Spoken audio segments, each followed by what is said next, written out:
to Joanne, no, you won't find the faults. But if you mess with a book, you might get the shoals. It's time for Morning. It's Morning with Bill and Joe. It's time for Morning. It's gonna be a heck of a show. It's Bill and Joe. Hello and welcome to Mornin. I'm Joe, and you might be noticing a more attractive Bill today if you're watching on YouTube. We have Ms. Brittany Brave. What's going on? Hi. I thank you for the compliment, though. I still don't want to be anywhere near a category of Bill when it comes to how I look, but thank you. I appreciate that. I'm like, I know I look a little groggy, but okay. I'm not Bill Schultz groggy. Yeah. You know, as far as categories go, Bill is a Category 5 hurricane. So Yes. Yeah. you are a different category for sure. Thank you. I appreciate that. And I did grow up in Florida, so I think that's why I'm able to handle him. A Category 5 hurricane is doable for me. I've been there, done that. Brittany Brave is our Florida correspondent or Florespondent. She lives in Florida, but loves to come visit us here in New York City. And in fact, you are here for a comedy show. Tell us a little bit about that. I am. So I'm actually, yes, I'm in the city right now. I do have news for you too that I can share on the show, but I'm here for New York Comedy Fest. I'm headlining my own show this Thursday at Asylum Theater. Nice. I believe I know I added Bill to the guest list. I will add you if you're free and you want to come get some laughs. Yeah, give me the deets. I will. It's 9:30 Thursday, Asylum Theater. It's in Gramercy. It should be very fun. And I will say, as much as I take pride and joy in being your Florespondent and how I will never be able to fully let go of Florida, I am moving back to the city and I just got a place January 1st. Wow. So, yeah. Well, I'm sad your title will be changing, but happy to have you back in the city. Thank you. I'm happy to be back. If Florida have Floridaed too hard the last couple years, and for a couple reasons, and I can't fully let it go because unfortunately I have family down there and other things, but it was time to be here in the city more with sane, smart individuals. So Sure. Yeah. You know, a lot has happened in Florida in the past, really just month between hurricanes and the shitstorm that was this election. Yeah. I know you've been pretty vocal about your opinions on the presidential election, but I think most importantly, which I didn't realize, is that you were president of your high school, your senior class. Yeah, all 4 years. I'm gonna insert a picture here, by the way, people. Please, I'll send it to you and I'll text it to you so you have it. That's going to be my first album cover or special cover, I'm pretty sure. I was class president all 4 years. It was really a legacy, to be honest. It was a marathon. Yeah, I held office. I gerrymandered the shit out of my high school class. I don't even know if I used that word correctly, whatever. But yeah, I was class president. And yeah, I have been very vocal about the election. I just want to live somewhere, no matter what anyone's stance is on things. I've been joking with my friends that I want to live somewhere where the cream pies are reversible. And that's obviously an extreme. That's obviously an extreme and it's a joke. But I'm like, New York is the place for me when it comes to that. So here we are. Yeah. Yeah. I got to know, when you were running for class president, was it just like a sweep? Were you able to just win without really campaigning? Or did you have like a huge promise that you were going to give everyone? Here's the official tea. So I ran my freshman year and it was very close. And I technically just lost to this other girl by like a handful of votes. And I did what everyone does when they lose an election that they feel passionately about. I stormed the Miami government building and I took a shit on my principal's desk and I refused so it's like, insurrectionists, like, you're not the first to do that. I was. You paved the way. I paved the way. I am a leader. Brittany Brave, reporting for duty. And I remembered I was like devastated and my dad was class president all 4 years in high school. So kind of my reason for running was like following in his weird footsteps. And then the girl who won, was a disaster. And like just didn't show up, didn't do anything. People stopped liking her. So basically she lost and the activities director appointed me like 2 months later. And then, the next year I ran and I won. And the next year I ran and I won. And then my senior year, my best friend ran against me without telling me she was going to run against me. Hell no. Wow. Exactly. Yeah. And she lost hard. It was like a landslide victory. And I was like, that's what happens when you go against an insurrectionist, and totally, you know what I mean? This is what happened. So it was a weird 4 years, but so I think I could do a better job at running the country than either of the candidates probably could. I would just apply what I did in high school to the country and hope for the best. What happened to that friendship? Was it completely fractured, or were you like, girl, you lost so hard, I'll still be your friend? It was pretty fractured. I will say, though, she did lose so hard. I had to display a little bit of sympathy and empathy, but it's more so how she went about it. Like, I think she had run for something in class office at some point and didn't get it. And she didn't tell me. Had she come up to me and been straightforward about it, it would have been okay. But she didn't you had to go to all of these meetings if you wanted to run, to learn the rules about campaigning and whatever. And sure. She wasn't at any of the meetings. She played sick and she went behind my back to beg the activities director, I'm so sick and I stayed home from school, but I still want to run. Can you just do a one-on-one meeting for me? And the activities director was like, I guess, fine. So I found out by seeing her walking the hallways with a bunch of posters in her hand. And I was like, there's no way. Yeah. And then I just started seeing her posters. I think this is my internalized trauma with Mean Girls. This is coming out right now. But, it was pretty done. I was like, well. She was like, I really want it. And I was like, okay, well, let the best maniac win. And here we are. So. Wow. But you know what? Times have changed because back in the day, the right person won. The person who put in the work, who followed the rules, were y'all in high school in 2024, it might not have gone your way. No, it might not have gone my way. And it might have been much more violent because we would just be mimicking what we see with the presidential election in this country. And we would be like, this is the normal way to act when you lose, right? This is the normal thing to do. So that was the extent of my time in politics. That and one semester as a political science major in college. And then I realized I was too dumb to actually do anything in politics. And I switched over to theater where I belong. Sure. Really? Yeah. Yeah. Oh, I get that. God, there are even parts of me, speaking of theater and being an actor, I think we all have this idea at some point. What if I do real estate? Yeah. Or just anything else or anything else. And then I try to watch those real estate shows because there's so many. Selling Sunset, Millionaire Listing, whatever they're called. And I there's hardly any jargon in it at all. It's all about the drama, the workplace environment, relationships. And yet they'll say two things that are contract related and I am lost. I am completely confused. Or there's the one person who works for the company that the show is spotlighting.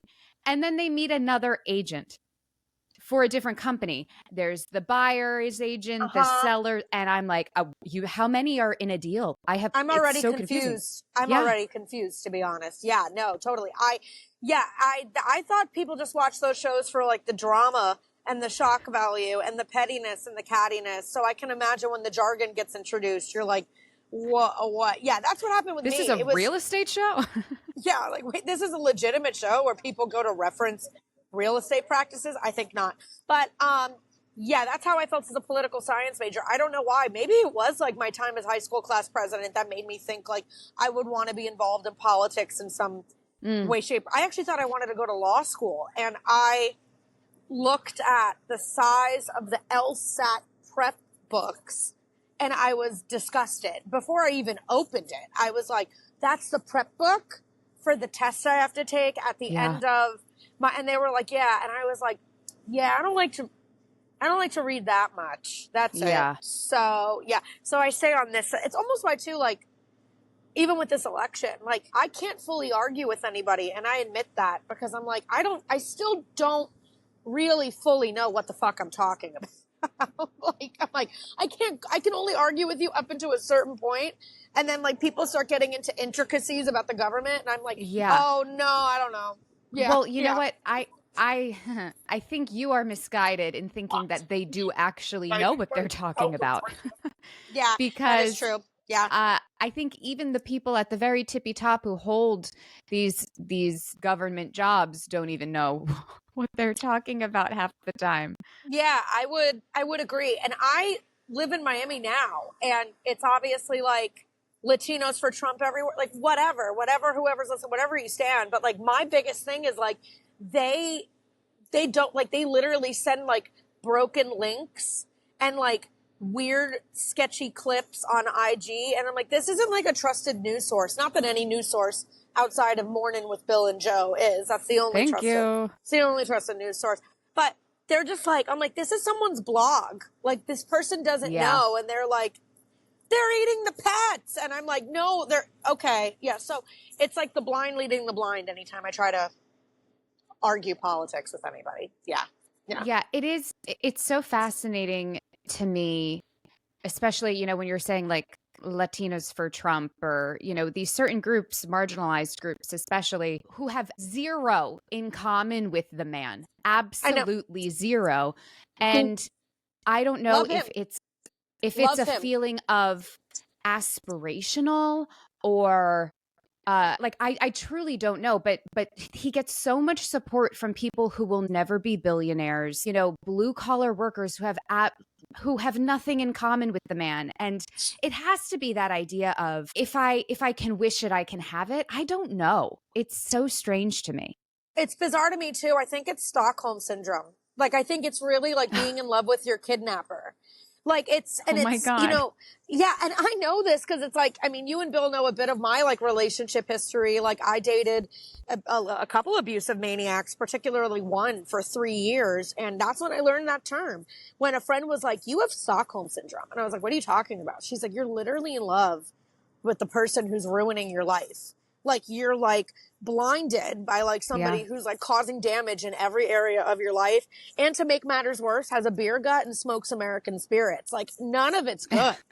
That's the worst part. That was the most abusive part of the whole relationship. Oh God. But yeah, it seems a little, it's definitely, I say Stockholm syndrome because I'm just like, you know, this man hates immigrants and would call you a racial slur to your face and is not going to do anything for you. And is not going to uplift you. And I also think with women too, I think a lot of women don't believe they can lead, so they'll never vote for a woman. Like, cause internally they're like, I could never do that job. Only a man could do it. And, you know, I don't know. Here we are.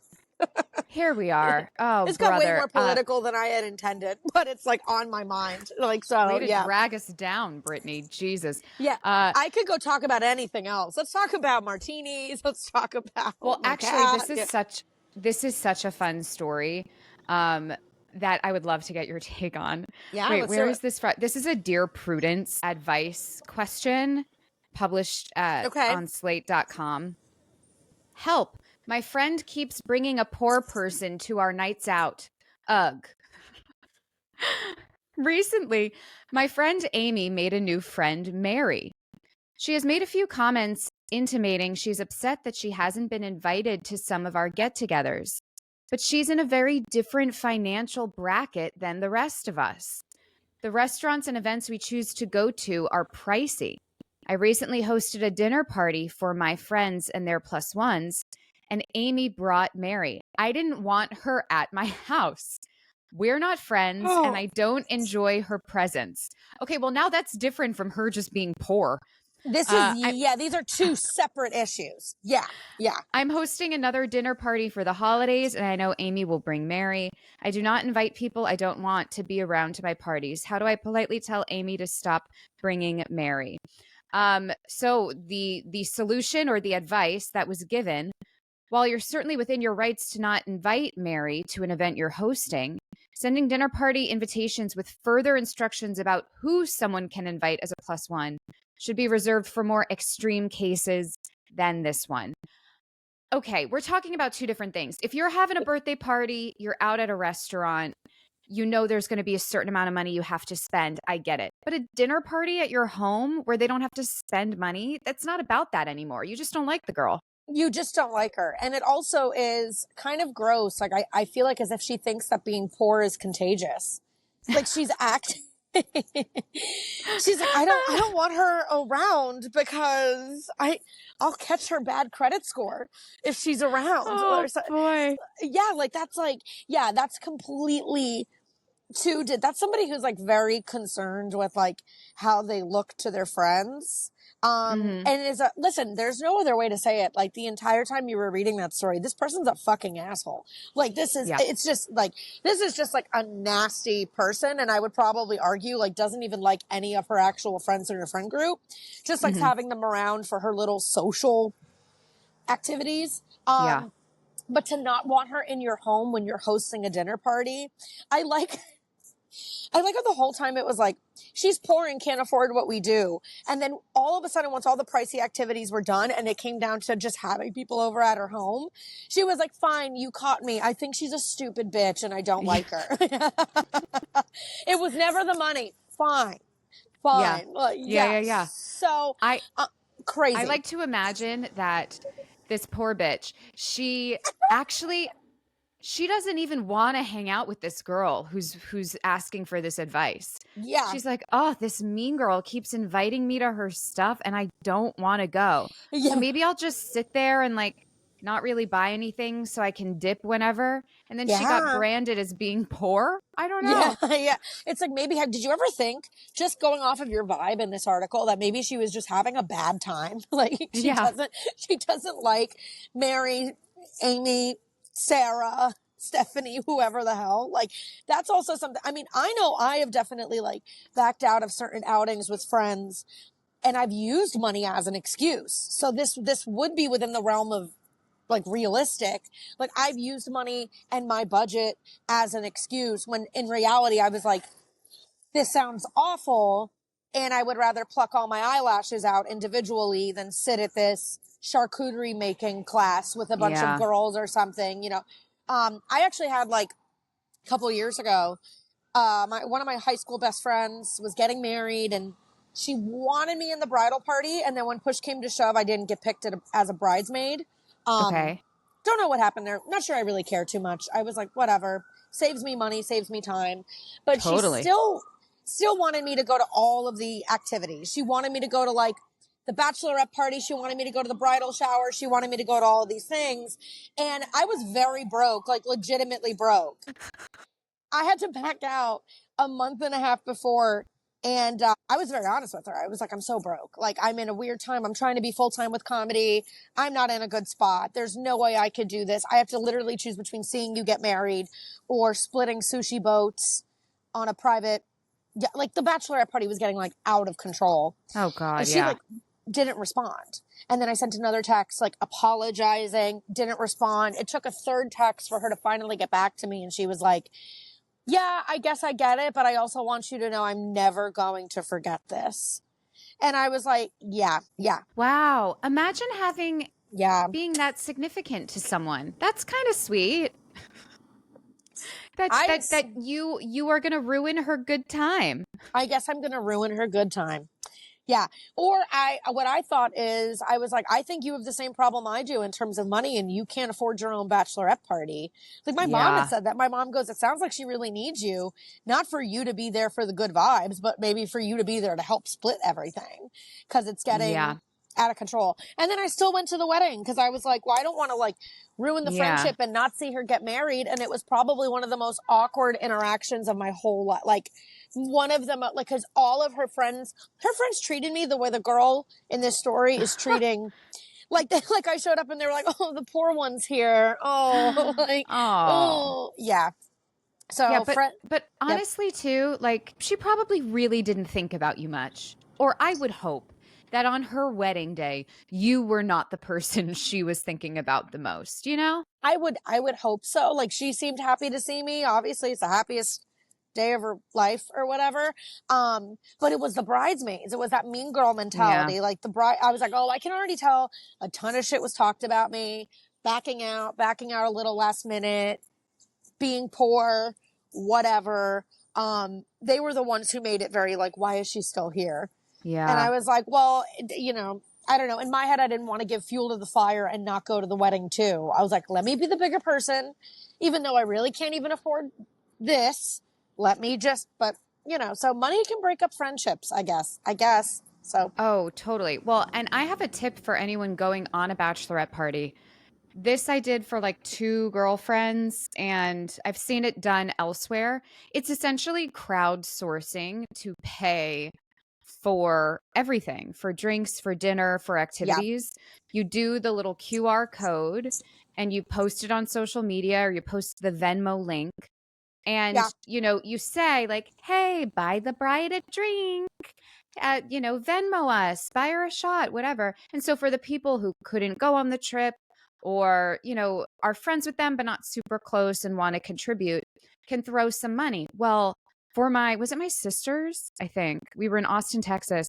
People sent her so much money that she was just paying for everything, because it wasn't like she could drink all of that. Like, we were getting whole dinners for the group paid for, rounds of drinks. Like, it worked out nice. Hell yeah. I love that. That's great. I might just try to do that on my story. I'll be like, hey, I want to. I'd like to eat some dinner tonight. Anyone want to help me out? Yeah. I mean, I guess that's like, I mean, I think that makes sense to do when it's around a social function, especially something that can get pricey. I definitely saw somebody post on their story, hey, I've been, you know, in and out of work this year, and it's hard for me to pay my rent in New York and have a GoFundMe. And I don't know how to feel about that, because as someone who has lived in New York and had to leave because she couldn't afford it after the pandemic, i.e. me, and lost her apartment, like, I completely understand that. But there's something about that that's always like incredibly cringeworthy to me. I don't know. Like, I'm like, Brittany, you know, I feel weird whenever I am raising money for charity. Yeah, me too. And I don't know. I feel weird ever asking anyone for money, even when it's not for me. So for the people who are brazenly doing it for themselves, I'm almost impressed. I'm like, good for you for having that confidence. Yeah, good for you for being that shame. I mean, I have a lot of like, I think a little Delulu goes a long way. I think, because I even see it like in my industry, like a lot of people shamelessly ask and beg for things. Like a lot of people, like, in a way that I won't. Like, I'm like, no, I'd rather earn it and have you approach me and whatever. But I've been learning that people have been getting things because they're like, I just got in front of them and I said, you should give me a taping, or you should do this with me, or you should book me. And that always makes me cringe a little bit too, but then I'm like, maybe I could afford to have like a fraction of Delulu. I wonder where it would get me. But I'm even like you, even when I ask people to buy tickets to my show, which, by the way, if you're listening, it's this Thursday at Asylum Theater, 9:30 p.m. No, I'm kidding. But even that, no, you're not kidding. Tell them. Yes. I need to move tickets. It is this Thursday, New York Comedy Fest. But I feel weird even with that sometimes, or like even setting the pricing for my tickets. It was like, oh, we're going to do like 30 or $35. And I was like, oh, that's too expensive. And then it's like the venue and my agent were like, no, it's not. Like, you're worth $35 on a ticket. And I'm like, okay, I guess you're right. I'll share it. I'll promote it. But I don't know. I also grew up very poor. So I think that's why I have an aversion to money in general. Like, I did not grow up glitzy or anything. So I think that's why I get a little uncomfortable with things about money. Like, I'm always like, I'm not using you. I don't need your money. I'm okay. I don't want to beg people to buy tickets to my show. Like, you know, so. Well, I get that. I think so many of our money habits, or the way we structure our views of money, are based on our childhood and like what we grew up in. Yeah. And so I am the person where when someone is like, hey, I love your dress, I have to tell them where I got it and that it was on sale. Like, I love that. I never buy anything full price. I always get some sort of discount, or there's a coupon or something. And I have to tell people, I think it's an illness. I can't not, because what else do you just say? Thank you. When someone says, I love your shoes, you're just supposed to say thank you. That's it. The conversation is over at that point. So I'm with you. And actually, I took a social class, like social skills class in college, or intro to interpersonal skills in college. Oh boy. Yeah. I would have loved to see the type of people in that class. Yeah. It was actually like a lot. It's actually really funny. It was a lot of like frat bros at my university. I went to the University of Florida. So it was a lot of frat bros and football players. Okay. And I was like, I feel like they got caught raping somebody. And then their coach was no. The coach was like, maybe you should go to interpersonal skills so you can learn the cues that women are giving you when they're like, stop touching me. Who knows? Oh, God. Yeah. It was an interesting elective, an interesting group of people, but for me, who is not either of those things and has not assaulted anybody, is also not a professional athlete, I just took it because I was like, oh, I need an elective. This looks interesting. Hands down, best class I ever took in my life. More useful than anything else in my degree at all. And one of the things they said is the proper way, the nice way, the polite way to accept a compliment is to say thank you plus another piece of information. So you're actually 100% on the money. You're not supposed to just be like, thank you. Like it does read as cold or weird or whatever. Like the nice thing to do is thank you. And I got it at Ross, or even if you got it at Prada, whatever. Like, it's just like it's supposed to, I don't know, continue the conversation as it just feels less one-sided for people. So you are a queen of interpersonal skills. Yeah, you're welcome. Yeah. Yeah. I am a cheap queen. And so am I. I'm always balling on a budget. Yeah. I love whenever people like compliment. Same thing. I get compliments on my outfit and stuff. And I'm like, it is almost always Rainbow. Yes. Ross. Yeah. Charlotte Russe. I don't even think that's open anymore, but I'm recycling shit from college. But I also just think that I think spending a lot of money on clothes is nonsensical to me. If it's not like a wedding dress or a gown for a gala or something really nice that you need to look really good, it's just not something I want to drop loads of money on, basically. Yeah. 100%. I mean, I know there's something to be said about my husband will spend money on things that he will use for a decade or more. Yeah. But I also just think men's clothing is different. It's just you have more staple wardrobe pieces. You can wear it more often. Yeah. And it will last you. Oftentimes it's just better quality. Whereas we have all these fast fashion, trendy type stuff. And I'm not going to go into credit card debt to look cute.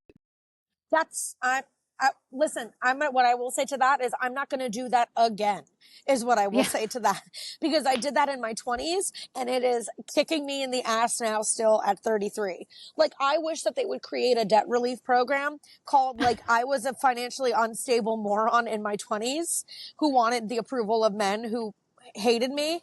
Can you forget this credit card, please? Because I just paid off a credit card that was exclusively all bad shopping choices, manicures, random trips, blowout, because I was in my 20s in New York City and I was a freaking moron. And I had my first salary job where I got paid probably $1,000 every 2 weeks. And I was like, oh my God, I'm rich.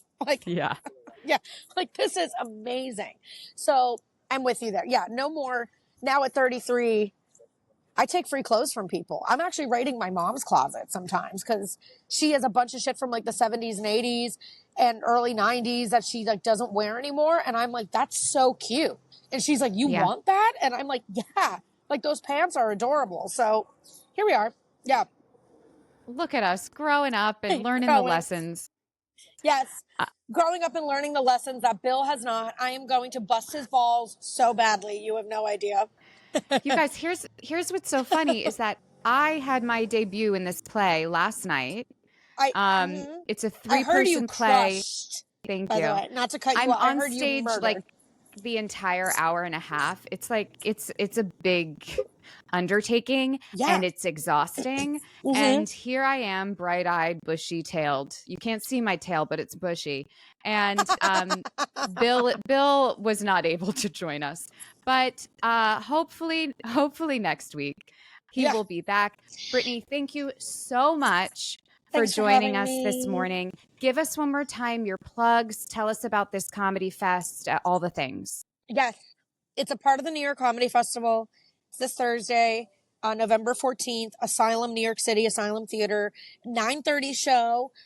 It's kind of cool because I flew in some of my Miami friends, my Miami comic friends. Yeah, so it's going to be like a little Miami showcase flair. So if you're looking for something that's different from New York comedy, maybe a little less abysmal and a little more fun and great raunchy, this is probably the show for you.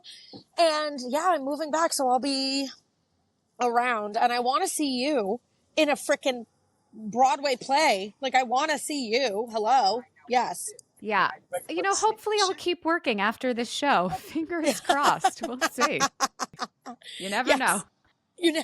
We never know. I've thought about quitting comedy probably 10 times this year, but then I'm like, well, what the fuck else would I do? Like what else am I going to do? Yeah. Certainly not real estate or finance. Or political science or law, because I'm too stupid. That's what we learned. Yeah. Yep. Thank you all so much for watching. Brittany, take care, and we'll talk to you later. Oh, I'm sure glad that's over. That's all for this episode of Mornin with Bill and Joanne. I wasn't even listening. I was listening to podcasts. Shut up, Bill. Subscribe to the show on Apple, Spotify, or anywhere you get podcasts. Yeah, I wasn't listening either. Very nice, Joanne. Touché. For videos of this and other episodes, go to @MorninBillAndJoe on YouTube. Bill, put the sword down. Run, Joanne, run! Like, subscribe, and turn on notifications. We would do it for you. Okay, that's a lie. I never liked your show. Sorry, wasn't listening. See ya.